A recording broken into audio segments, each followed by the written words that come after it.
Assalamualaikum warahmatullahi wabarakatuh. Teman-teman pemuda-pemuda dakwah, tahukah kalian ada satu malam di bulan Ramadan yang mana malam itu lebih berharga daripada 1000 bulan. Malam yang dimana kalau kita beribadah di dalamnya, pahalanya itu sama seperti kita beribadah selama 83 tahun lebih. Malam itu ialah malam Lailatul Qadar. Allah Subhanahu wa taala berfirman dalam Al-Qur'an surah Al-Qadar ayat 1 sampai 3 yang berbunyi, A'udzu billahi minasyaitonir rajim. Bismillahirrahmanirrahim. Inna anzalnahu fi lailatul qadr. Wa ma adraka ma lailatul qadr. Lailatul qadr khairum min alfi syahr.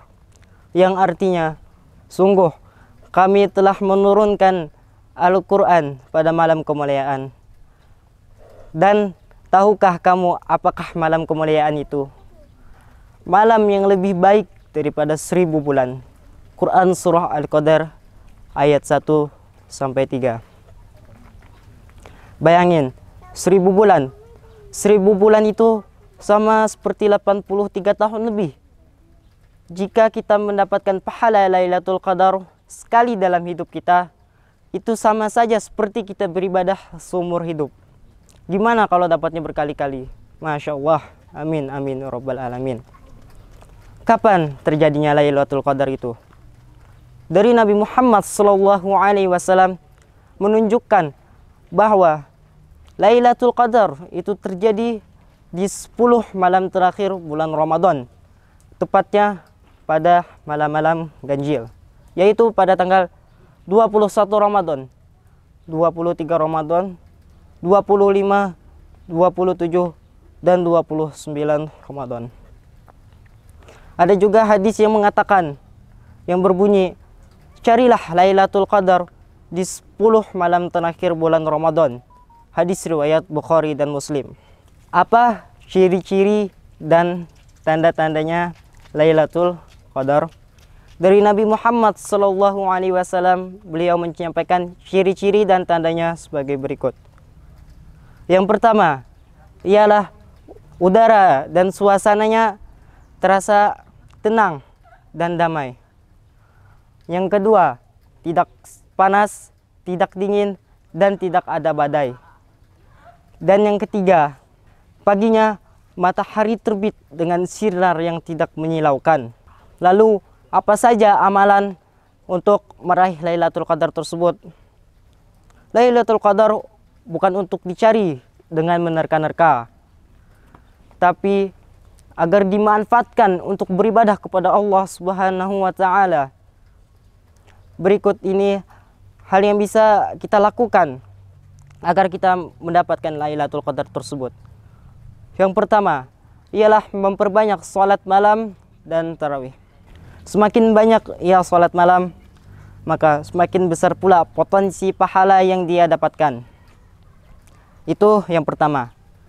Yang kedua ialah memperbanyak membaca Al-Quran. Sebagaimana kita telah mengetahui bahwa bulan Ramadan ini disebut juga dengan Syahrul Quran atau bulannya Al-Quran. Karena pada bulan Ramadan ini Allah Subhanahu wa taala menurunkan Al-Quran yang disebut peristiwa nuzulul Quran.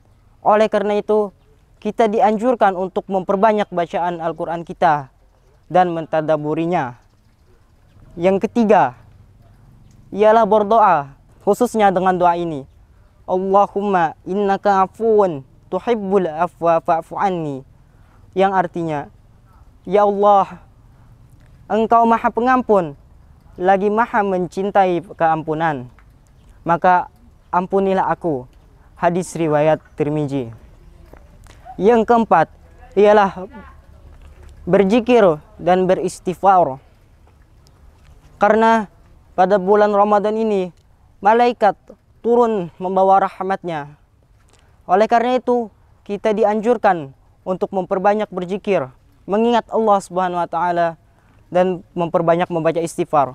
Karena bulan Ramadan ini juga bulan ampunan, maghfirah. Yang kelima atau yang terakhir ialah bersedekah. Bersedekah di bulan Ramadan sama saja seperti kita bersedekah selama 1000 bulan. Oleh karena itu, teman-teman yang dirahmati Allah Subhanahu wa taala, jangan sampai kita menyesal karena kita melalaikan Lailatul Qadar. Karena kita bermalas-malasan di akhir Ramadan. Teman-teman, bayangin, jika ada satu orang yang dia dikasih kesempatan untuk mendapatkan uang sebesar 1 miliar, 10 miliar, ataupun berapa itu jumlahnya, syaratnya dia cuma begadang dan berdoa. Apakah dia semangat atau malas? Pasti dia akan semangat. Nah, pahala Lailatul Qadar itu lebih besar dibandingkan uang 1 miliar tadi atau berapa miliar, karena langsung diberi oleh Allah Subhanahu wa taala pahalanya lebih besar dari hadiah duniawi. Jadi ana mengajak teman-teman semua untuk tidak bermalas-malasan di akhir Ramadan ini, untuk meningkatkan ketakwaannya dan terus beribadah kepada Allah Subhanahu wa taala. Karena ini waktunya kita kasih yang terbaik buat Allah Subhanahu wa taala. Sekian yang dapat ana sampaikan. Semoga kita dapat diberi kesempatan oleh Allah Subhanahu wa taala untuk bertemu Lailatul Qadar dan mendapatkan keberkahannya. Al-haqqu min rabbika fala takunanna minal mumtarin. Kebenaran semata-mata datang dari Allah Subhanahu wa taala dan kesalahan datang dari diri ana pribadi. Kalau ada jarum yang patah, jangan disimpan di dalam peti. Kalau ada kata-kata ana yang salah, mohon dimaafkan sepenuh hati. Wabillahi taufik wal hidayah wal ridha wal inayah. Assalamualaikum warahmatullahi wabarakatuh.